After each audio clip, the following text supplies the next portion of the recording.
Еве назад во студиото и следен со кој што разговараме на телефонска линија, почитувајќи ги сите оние протоколи, нели? Во моментов за намалено присуство во студиото со господинот Филип Видиновски. Добро утро. Добро утро до вас и до вашите слушатели. Ви благодарам. Господине Видиновски, вие сте уредник на книгата која што неодамна во издаваштво на Арс Либрис беше промовирана "Пандемија" од Славој Жижек. Славој Жижек, како што рековте вие во вашиот разговор, не му треба некакво посебно представување. Да, се работи за познат словенечки филозоф, психоаналитичар, популарен низ целиот свет. И сметавме дека оваа книга заслужува да биде објавена, затоа што не само што е актуелна, туку и авторот е актуелен. Секако. Промоцијата на книгата се случуваше онлайн на Литература МК. Имавте разговор од некаде половина час вие со господинот Жижек, кој што во своите ставови зборува за можните последици, односно неговите верувања за последиците кои што ќе се случуваат на како промени во општеството и културолошки, секако и производствено. Која е пораката која што Жижек ја праќа? Како еден ваш мал осврт, секако. Жижек не би бил тоа што е да испраќа само една порака. Сепак, доколку треба да одбереме само една, тоа би била оваа. Тековната коронавирус пандемија не треба ниту да не блокира од страв, како што тоа го стори на почетокот некаде во март, ниту пак целосно да не опушти, како што тоа се случува наведум сега. Според авторот, вистинскиот одговор е некаков баланс помеѓу неразумната паника и неразумната безгрижност, а тој баланс ние како човештво доправо треба да го постигнеме. Жижек е прилично експлицитен кога негодува за популарното отфрлање на научниот консензус преку разни теории на заговор и кога граѓаните повеќе веруваат на верските отколку на световните водачи и смета дека извесно време треба да бидеме на некој начин војнички дисциплинирани и треба да соработуваме со научниците и експертите, а не да наоѓаме разни начини како да ги заобиколиме нивните сугестии без казна. Така, господине Видиновски, пред да најавам дел од вашиот разговор, кој што ќе го проследиме и во утрински брифинг, сакам да ве прашам во улога на уредник на ова издание преведено на македонски јазик, кои се предизвиците кога се соочувате со јазикот, со пишувањето на Жижек? Како и секогаш, главниот предизвик е да се продуцира четиво што истовремено ќе биде лесно читливо на македонски јазик, но и терминолошки коректно, а истовремено и верно ќе ги доловува поентите на авторот, а тоа не е секогаш лесно. Во издавачката куќа Арс Ламина се гордееме со фактот што посветуваме необично многу време и труд како на квалитетот на преводот, така и на редактурата на книгите, што често подразбира не само напорни истражувања, туку кога тоа е можно и директни консултации со авторот. И со задоволство можам да соопштам дека со оваа книга на читателите им нудиме изворно квалитетно четиво на лесно читлив македонски јазик. Каде може да се најде делото?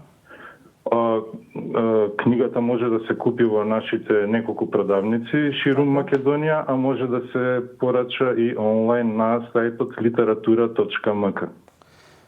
Така е.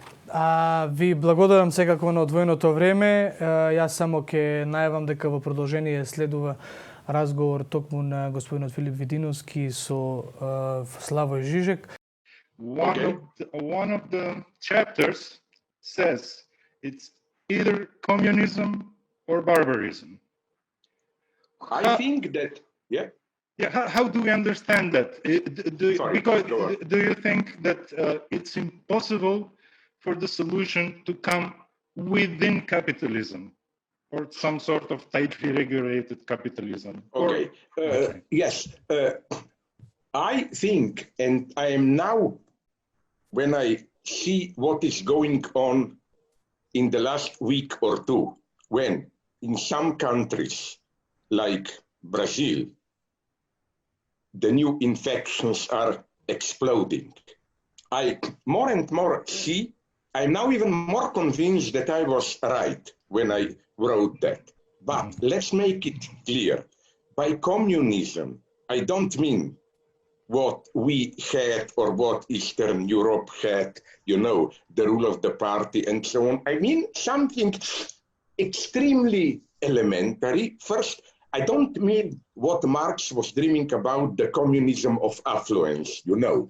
Everybody has what he wants, rich life and so on. As I said very pessimistically, I mean more what was once called a war communism, where you are in a desperate situation and you are just prioritize survival and safety over everything else. First, we see that even the health situation is not really under control. It's a little bit here, there, but we have new peaks and so on, and there are countries where it's totally out of control. Second thing, and this is more and more my obsession, look at not so much general economic situation, but look at food situation. You know, with in Western Europe, it's still managing, but if you read data, now in the last days in Gütersloh in Germany, they discovered almost 1,000 infected. They and those slaughterhouses. They took down. Yeah. It's not only Germany. They report more honestly. It's in England, in France, in United States. Do you know that in United States, millions of tons of products are rotting on the fields because of the border closure? They cannot hire the usual Mexican immigrants to come to pick them up. So now they are already openly writing it. There is the food crisis possible. It's third thing. Third thing is international situation. For a brief moment, I was so stupid. I was not optimist, but I at least thought that nations will follow Emmanuel Macron's call, like, let's proclaim, at least for the time being of this crisis, a kind of international truce. No conflict. Now we see India, China, Taiwan, and everywhere. No, nations are using this situation, claiming everybody is acting upon the insight that everybody is worrying about COVID, so let's use the situation, you know.